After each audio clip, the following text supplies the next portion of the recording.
Hello, everyone. I'm so pleased to welcome you all today and honored to be among the team of panelists for our session, Patient Partners Demystified. I'll be your moderator with the assistance of Jesse McCulloch from the CanVECTOR network, who's far more proficient with our online tools than I've proven to be. My name is Danielle Monod, and I've been a patient partner with the network since 2018. Our patient partner platform co-leads are Dr. Lisa Duffett, a hematologist at the Ottawa Hospital with a subspecialty in thrombosis, associate scientist with the Ottawa Hospital Research Institute, and assistant professor with the University of Ottawa, my alma mater. Our patient co-lead is Carol West, a CEO of a nonprofit industry organization, experienced patient partner and mentor to the team. Myself, Dennis Christopher, Suzanne Dubois, and Margaret Ostrowski from all over Canada round off our patient partners on the panel. Your partners really do have impressive professional backgrounds from a PhD, law, psychology, education to senior federal public service executive, and diverse personal interests that range from machine learning, competitive skiing to farming. Today we hope to share our experiences. Today we hope to share how our experiences can support the efforts of CanVECTOR. And last but certainly not least, I'm delighted we're also joined by Dr. Kirsten DeWitt, Director of Research and Associate Professor at Queen's University, specializing in internal and emergency medicine, research, and a thrombosis fellow. We'll be using polls to interact. Thank you to those who have responded to our test question, if you were able to on Slido. We'll have another first official question coming up to gauge a sense of the audience. Which of the following best describes you? So if you're not seeing a poll on your screen, if you could click on the Engage button or tab above your video, that'll allow you to participate. I'm only seeing 7 so far, so I'm just going to wait a few more minutes for folks to engage with the Engage tab. 10.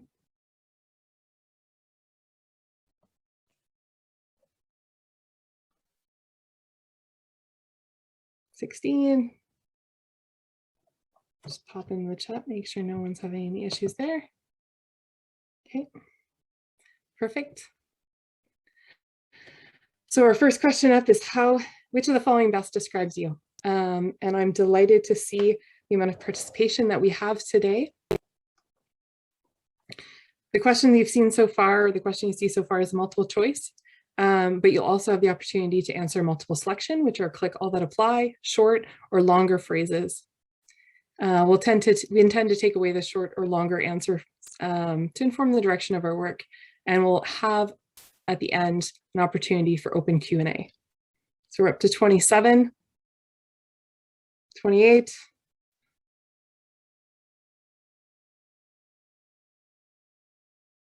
Perfect. So hopefully we'll see some more people joining us. It's been a great turnout at the CanVECTOR conference so far, and it was amazing to hear about Susan this morning talk about how much it's grown since it started a few years ago.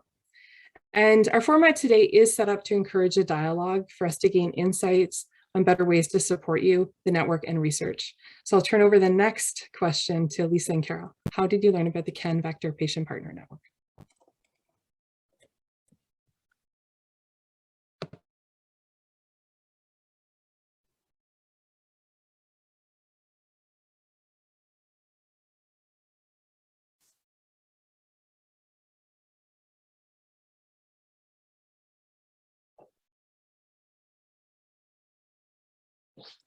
Okay, we're getting lots of varied results. I'm glad to see that many of you have heard about the program before. I just wanted to highlight that the patient partnership has been part of the CanVECTOR network right from inception and is integrated throughout the network. The patient partnership began in 2014 during the planning and design phases, and patients contributed to the original CIHR application for the network. The Patient Partner Platform is one of the 6 platform networks in the network. And on top of that, patient partners are integrated into the governance structure, such as being on the Scientific Steering Committee. Our program has grown in the last 6 years, both in the number of patient partners and in the scope of the work that the patient partners do. During today's presentation, some of our patient partners will share examples of the many roles they play in the network, as well as some of the behind-the-scenes work of the Patient Partner Council in the recruitment, training, and mentoring, supporting, and promoting the important work of our patient partners. Carol, did you have anything else to add?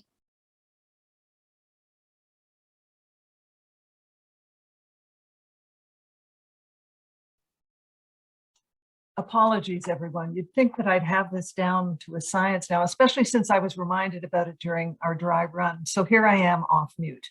There were two possible ways I thought we'd comment on your responses. One is we're doing better than I thought, or secondly, we're not doing as well as I'd hoped. Either way, we can always do better, and we know there's still more work to be done in terms of patient partnership. So let me talk a bit about how we find our patient partners. This was a question about how you find us. How do we find our patient partners? It isn't only the lived experience with VTE as a patient or caregiver that's important in the selection of patient partners for research. It's personal qualities that we've identified and included in our recruitment package. These include an interest in positive change, time to give, good listening skills, respect for each other's views even when they don't match our own beliefs, ability to give helpful feedback, and ability to work well with others. Our recruitment process involves an expression of interest written by the patient as well as an interview. Information about our process is documented and it's available. We have inclusive and shared decision-making, and for the past several years, we've collaborated on sessions for the CanVECTOR National Conference, including a video made by one of our patient partners, which is a good introduction to us and what we do, and which is available online. Our work on orientation and training is a work in progress, and we're very committed to provide support to all of our patient partners. We're just as interested as you are in creating conditions for the success of research, and we understand how your research directly benefits patients. Now, with that feedback about awareness, we learned that some of you have worked with a patient partner. We'd like to explore that a bit further with Suzanne Dubois. Thank you, Carol. So I'm taking a look at the next question, which is, have you worked with a patient partner? And let's see how you responded.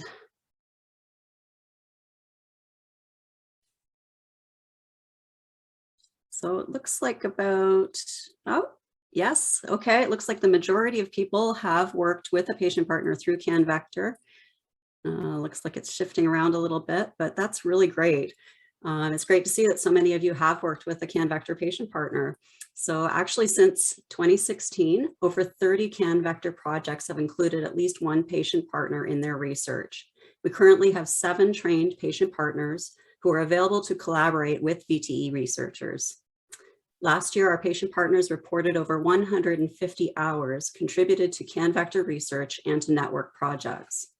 This year, our platform has focused on improving the experience of working with patient partners with a goal to better meet both their needs and those of the researchers. We've refined our recruitment process and developed an orientation package to ensure that new patient partners are provided with the guidance they need to work most effectively with researchers. This orientation package includes a guide for writing impactful letters of support for research grant applications. For most of us who have been doing this for quite a few years, there was quite a learning curve to learning to write effective letters. So we hope that by sharing our knowledge and our experience, we will help new patient partners to quickly master this essential skill. New patient partners are also matched with experienced patient partners who provide mentorship to ensure that the new partners are prepared to contribute to CanVECTOR research projects. Many of our patient partners have also completed the CIHR Strategy for Patient-Oriented Research Masterclass through McMaster University. This 10-hour course introduces participants to the key stakeholders in patient-oriented research while highlighting how patients and researchers can work together to achieve research milestones. CanVECTOR patient partners bring a wealth of diverse backgrounds and experiences to VTE research. We are knowledgeable, adaptable, and excited to be a part of the CanVECTOR network. So, what's your experience in working with patient partners? Let's turn to Carol and Dennis to dig into this question.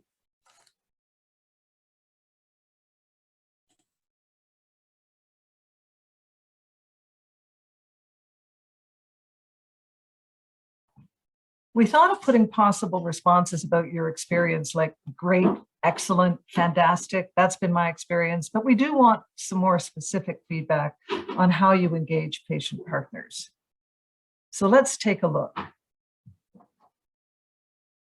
As you've heard, CanVECTOR patient partners have been engaged in over 30 clinical trials. In some, we've been involved from the very beginning, which is ideal, in protocol development and grant applications. And others, we have patient engagement later in the process, which is still of great value. We all want to be involved in communicating the results of the research, particularly as it involves patients and their care. And this is the knowledge translation piece that's so important. Dennis Christopher has had broad experience in working as a patient partner, and I'll let him tell you about all that.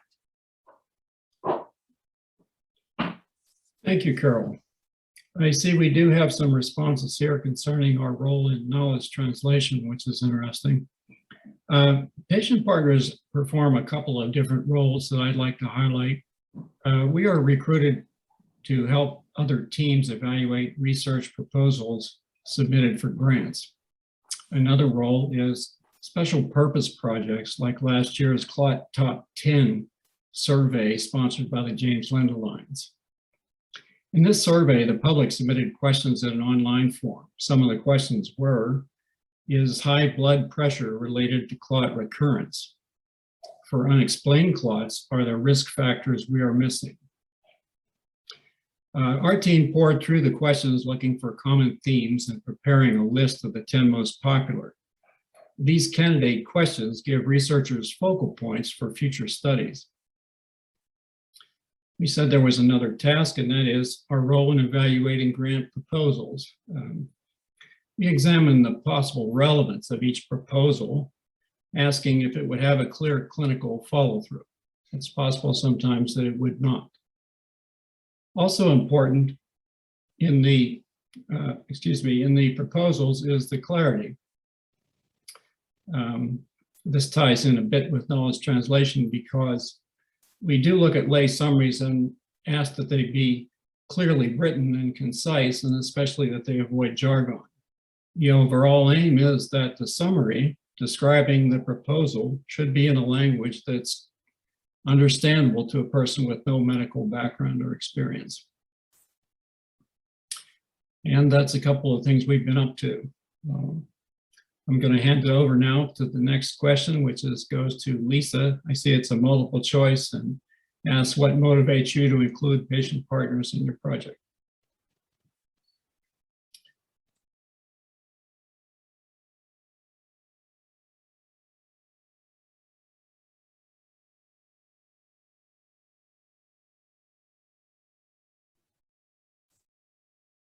I see there's a few varied responses here, and I'm going to offer Christian, if you'd like to start to perhaps start with sharing your experience and what motivates you as a researcher. Thanks, Lisa. So I've had a number of projects where I've had a patient partner involved, and it's been immensely helpful. All of the projects, I found it very helpful to have an opinion on my research question, to find out, is that a relevant question? Is it an important question? And should it be asked differently, or am I asking really the heart of the matter? And the one time that I found it really invaluable was when I was involved in setting up the Canadian part of the PATHO-3 study, where we're randomizing patients between thrombolysis and standard of care anticoagulation. And these are patients who would normally receive anticoagulation. So I was particularly concerned about the risk of bleeding that we're putting these patients, we're subjecting them to. And so I asked the patient partner and I showed them the consent form that we had drawn up. And it was really helpful to hear the other side, the alternative opinion, which really was that you have to do this study, because if you don't do it, we'll never know if this is going to advance our care and improve our care. So instead of having a negative response, I find in that instance, actually my patient partner really spurred me on to go ahead with the study. That's a great feedback to hear, Kirsten. And I just want to put a plug in that it's actually okay if you said any of these options. With time, we hope that Those who start out with working with patient partners for less than voluntary motivations, like maybe it's a funding requirement, will grow to recognize the patient partner value and leave with a positive experience like Kristen's had. Patient partners will likely strengthen your grant success, but it goes beyond just a tokenistic checkbox of I've included or not included a patient. The patient partners can strengthen your protocol, ensure or even just give credibility that the research is patient-oriented and relevant to the ultimate end user, like Kristen has described. In our program, we also see many investigators as returning customers. They come back to the patient partner council looking for support with new research projects.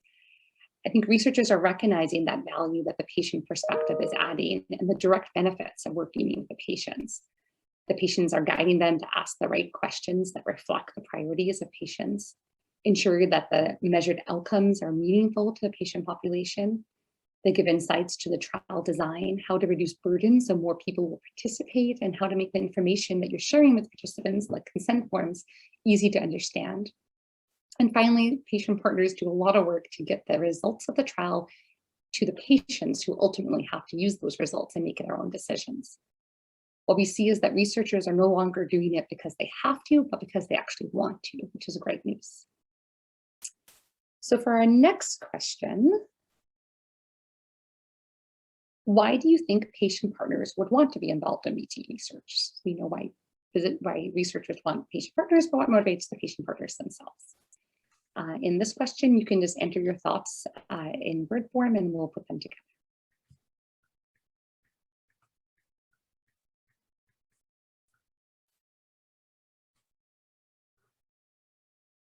Okay, I'm just watching all of these ideas come in. Why you think patient partners are motivated to be involved in VTE research. So, and help ensure meaning. I've got this on my iPad and it's awfully small, I gotta say. Hopefully it's easier for the rest of you to read it. Cure is in big letters, so I'm thinking maybe more people have answered that. Okay, it'll be neat to see how this keeps evolving, and with so many participants, it might not all fit on the page. So probably a lot of these reasons will resonate with the patient partners that are here. For me, it all started when my daughter experienced VTE while I was on a student exchange in Japan when she was 16 years old. I was with her while she received care in Japan and in Canada. We both felt that she received great care in both countries, although we were aware that there were some differences. So when she reclotted the following year, we were left wondering how and why this would happen.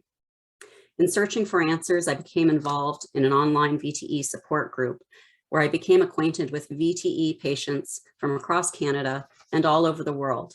It soon became evident to me that the treatment that they received depended on where they were, what age they were, and the institution where they were receiving care.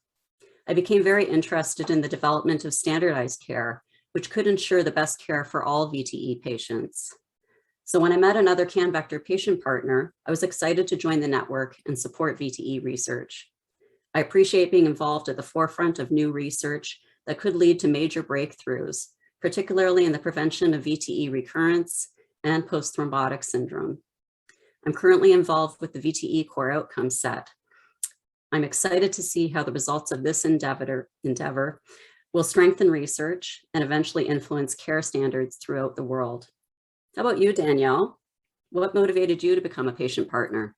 Oh, thank you, Suzanne. I love your story. My interest in VTE research predates my inclusion as a patient partner. When poor Dr. Mark Roger, and it was lovely to see him this morning, had to contend with my anxious would-be mother, with the anxious would-be mother that I was, who would show up in his office and cite very poorly on my dad, evidence from various studies from Israel or China to advocate for my treatment plan. After my daughter was born, happy and healthy, both of us were, and I might be remembering this exactly a little bit wrong, but I remember Dr. Rogers saying something along the lines of, "Do I have a job for you?" And since that time, I've contributed to several studies directly related to APS, VT, and pregnancy, and where needed. My involvement helps me feel empowered towards my healthcare and informed on important research that can affect my quality of life. Carol, maybe you'd like to share yours? Sure, thanks, Danielle. You may have heard me say no one wants to be a patient partner, and you may be tired of hearing me say that, but one of my fellow patient partners has said it never gets old, so that's all the encouragement I need to say it again. For some of us, the opportunity to become a patient partner arrives suddenly. In my case, I was rushing to a meeting on a rainy day. I slipped and I shattered my kneecap. I held on to the faint hope that my broken bones would heal themselves, but within 24 hours, I had had surgery to wire together my knee. I honestly don't recall any anticoagulation measures. There was certainly no discussion of the possibility of blood clots, really. I developed bilateral DVTs and a PE. Diagnosis didn't go smoothly or quickly, but then I found the wonderful Ottawa Hospital Thrombosis Clinic. I learned the difference between provoked and unprovoked clots. I raised my hand to join a clinical trial. Blood clots are complicated. They can be life-threatening. They affect quality of life, in some cases long-term. Therapy can also have risk, bleeding or major bleeding. I wanted to learn more about VTE through research, and I wanted to be able to contribute whatever I could to that research. Because if blood clots can happen to me, they can happen to almost anybody. Now, the next question is a bit provocative, and it relates to your opinion about how directly the experience of the patient aligns with your research and how important that is to you. And I'll turn it over to Margaret Ostrowski to make some comments as you answer that question.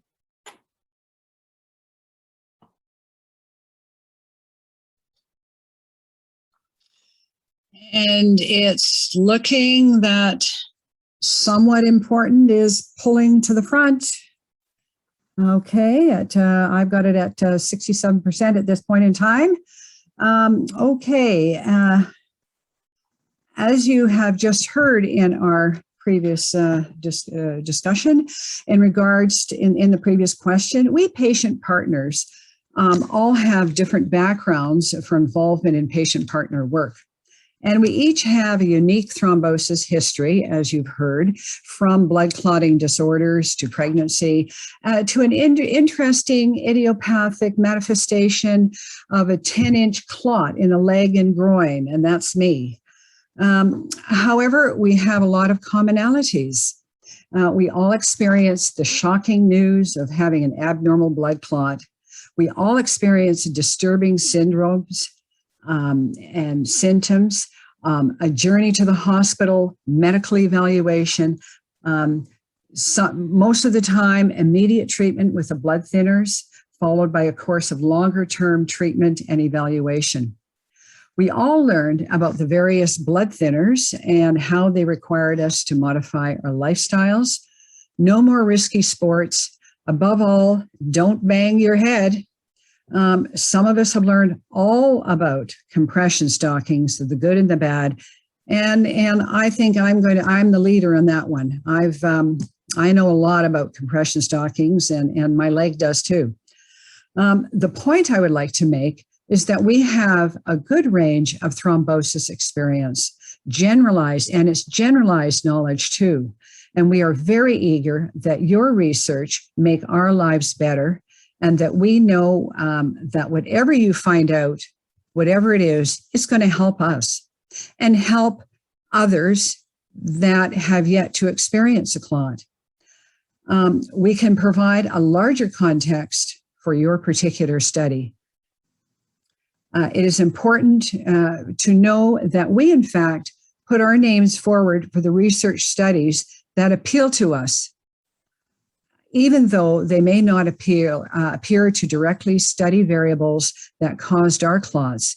It's something that has piqued our interest, and we will learn from it, and we are very motivated to assist where we can to make your study a success.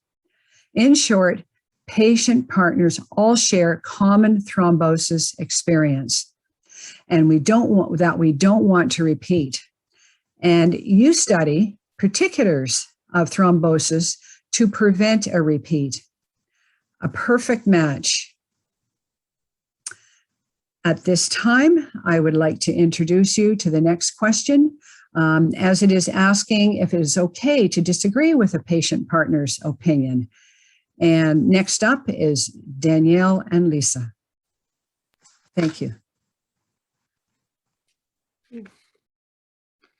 I got to answer it to see the answers. Hang on a sec. Ding, ding, ding. You guys won this one. So I hope the word opinion gave you a moment of pause. It was widely debated leading up to today, I assure you. And like Susan said, Margaret said just now, there aren't any two patient partners that are alike. We have ranging personal medical experiences that vary wildly. So I'm very happy to see that yes and or sometimes is the predominant answer. And I would say it's always okay to disagree with our opinion. What I would submit is that it's important to be cautious when disagreeing with our experiences. If we chose to share, it's typically a deeply personal experience or anecdote and should not be discounted or marginalized. Our experience has marked us in a way that has affected our lives with forever consequences. And if we react to an aspect of a study or have strong feelings, there's some insight there worth exploring. I recall a time reacting strongly to an inclusion-exclusion criteria, probably one of 20 things that were considered that would see including pregnant patients only beyond the 12-week mark. And I felt this would exclude a huge segment of people who, like me, had struggled to get or stay pregnant due to their illness. And thinking back, I must have read and reread the approach documentation half a dozen times before I timidly challenged the exclusion. After sharing, the PI followed up with another researcher who agreed that the inclusion of this demographic would be feasible and beneficial to the study's outcomes. That's the important part, the study's outcome and reaching them. I wouldn't have expected the PI to change their study to accommodate me or my personal experience, but I do want to highlight through that example how heard and included I felt by simply scratching at the recommendation further. Lisa, perhaps some thoughts from your perspective? Thanks, Danielle, for sharing that, and what a great example to share and insights to this. And I guess to add is to highlight that these conversations and exchanges of ideas are really no different than between any other two members of a research team. There are many people who make suggestions to a project team, and there's never an obligation to accept every suggestion. What there is an obligation to do is, as you suggest, to show respect in hearing what the patient has to share. Regardless if that opinion leads to a direct change or not, there's a richness in understanding your project from that different perspective. And sometimes, like the example you've shared, if you listen carefully, you might be surprised to hear ideas that you hadn't thought of and may actually give a good contribution. So to continue with this topic a little further, our next question is, what do you think is the best mechanism to resolve a dispute between a researcher and a patient partner?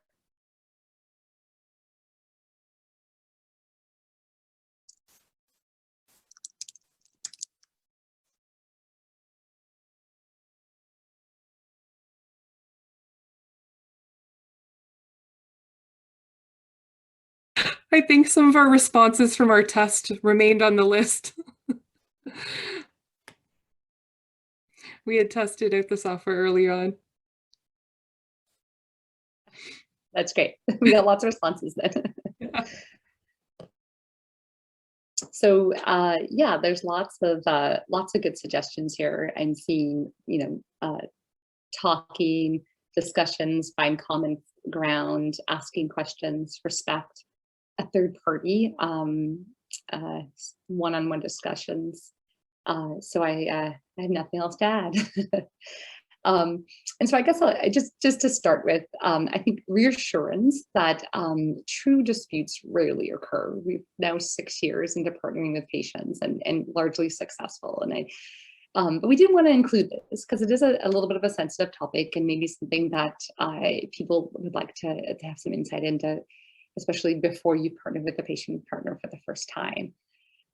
So as we talked about before, that's not to say that there's not discussions and differing suggestions. That's the whole point of having a patient partner added to your team, to give a new perspective and sometimes to challenge some of the dogmas that kind of exist in research as it is now. Most of the time it is conversations and the usual communication channels that can resolve that, and the project team can move forward with the patient partner. If there was a difficulty getting past something, the CanVECTOR program does offer guidance and mentoring both to the patient partner and to the researcher team. And Carol or myself would be always a place to turn to for facilitation if that was felt it was needed. As I said, we really haven't actually had to go to that point very often, though one of the few times that we've had to kind of step in was, as an example, really a case of needing clarification around it, of someone who had difficulty understanding the trial itself. And it was actually quite easy to resolve just with a little bit more detail and explanation.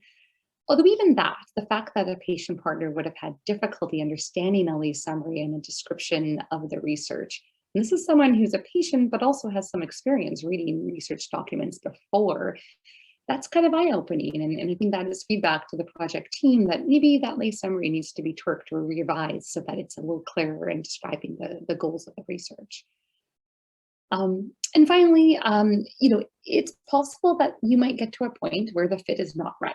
And again, this happens between researchers as well. So, it could be that the researcher and the patient partner just fundamentally have a different view on a topic. They don't see the question joint the same way, or they really think that the goal or the direction of this project should go in a very different direction. Again, this doesn't happen often, but it also happens between researchers. You might be asked to participate in a trial and you don't agree with the design, or you don't really feel comfortable that it's a trial you would have suggest to your patients, and you respectfully decline. So just as you, as a researcher, can do that, so can a patient partner, and that's okay as well. The key is to do all this in a fair and respectful way, and I think we all come to the table with that in mind and going forward. So moving along to our next question, what would keep you from working with a patient partner if you haven't already done so?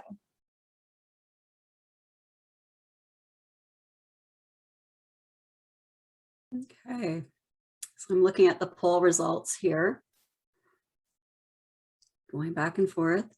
So it looks like mainly lack of familiarity with the process of connecting and working with patient partners. Someone said nothing, or some people said nothing. So that's really interesting. I think a lot of what I have to say here will be echoing what Lisa was talking about, and that is ultimately that the point we want to get across here is that communication is really the key to success in working with patient partners. So I think it'll be useful to maybe look at each of these possible responses that you could make here and address the issues that might come up from working with a patient partner. So the first and second responses that you could have given were concern about derailing my project or a previous bad experience. We'd like you to know that if you have concerns or a previous bad experience, we want to hear about it. We feel that there are many benefits to including a patient partner in your project, so we want to learn from your experiences and your concerns so that we can work with you most effectively. Too much work simplifying information. That one didn't rank too high, I guess third. I think at this point, most projects are required to include a lay summary in their funding applications. So researchers are already taking steps to bridge this gap in understanding. I think you'll find that most patient partners are very engaged patients, and they're quite knowledgeable about many aspects of VTE research. However, we also recognize that our contributions are not dependent on our complete understanding of the science, and we don't expect you to ensure that we understand every small detail of the project. But please do define those acronyms. Let's see, it's not necessary for my project or research. Maybe it's not necessary, but it can be enriching to your research.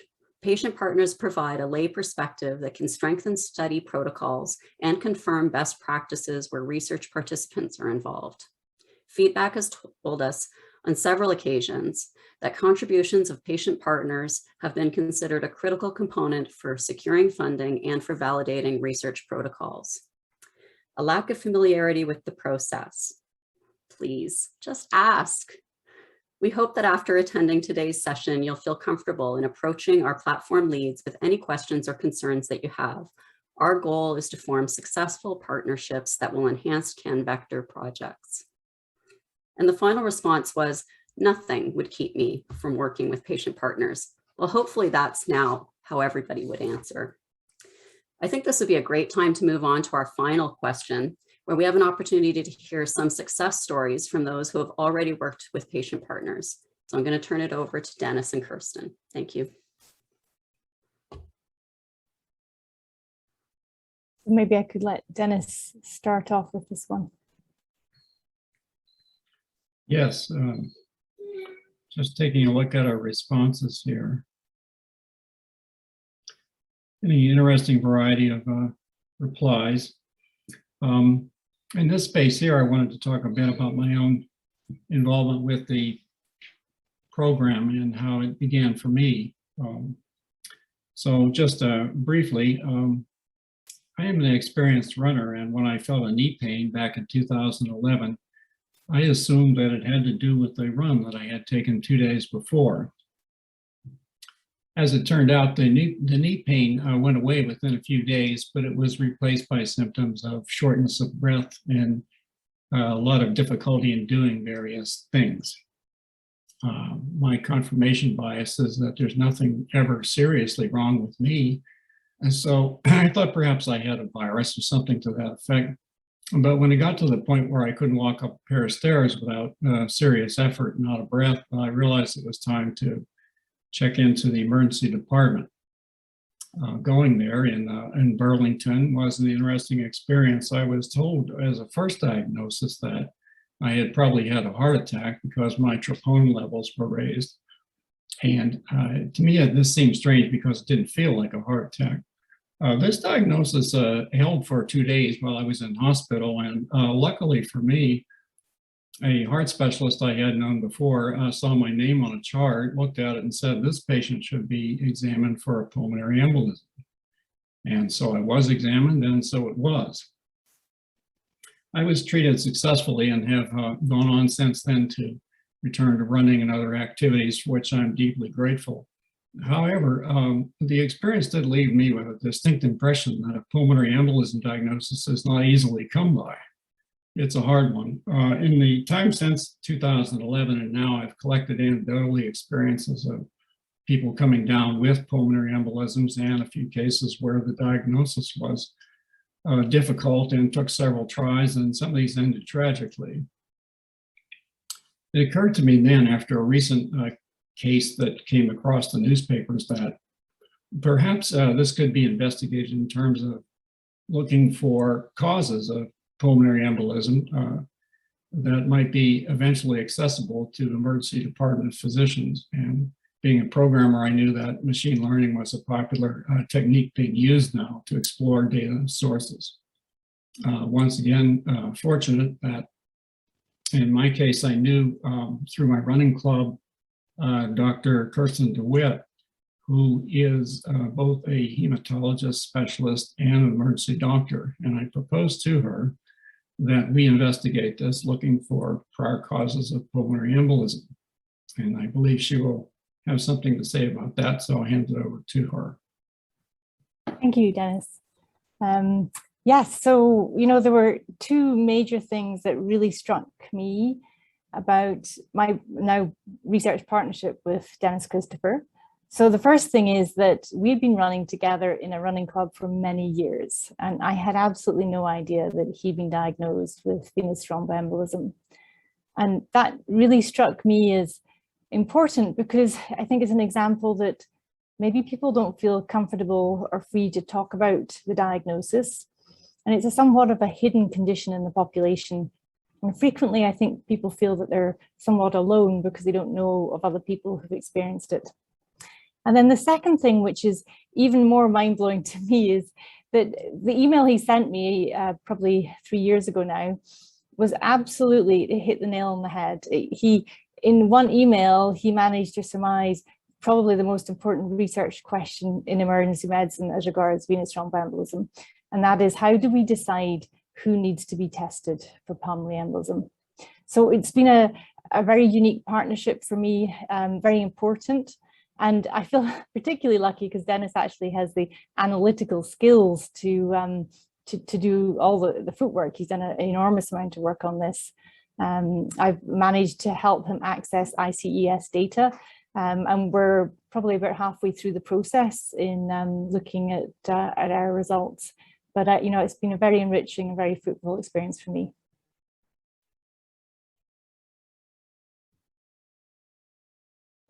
Sorry, that was my cue, and I was so wrapped with that example, I missed it. That was such a brilliant example of collaboration, and despite it not being the first time I've heard it, I'm still quite taken aback by it. So thank you again for Dennis and Kristen for that brilliant example of collaboration. We do have a few minutes left in our session, about 5.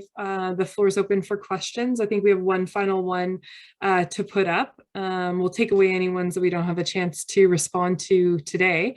Also after this, the last question will be an opportunity to include your email address if you'd like us to get in touch with you, if you're interested in working with a patient partner or would like more information, or would like to consider recruiting for us, because doctors are how we recruit. So if there's anyone who meets the competencies that Carol covered off or showed interest in research or advocating for themselves or their children, like Suzanne's story, or has a deep passion for compression stockings, like Margaret, then certainly send them our way, and always looking for more folks to join the team, especially from other provinces, and more diversity for sure. So floor is open. I have to type something to get my answers up, so ignore the Z, but to see if there's been any questions asked.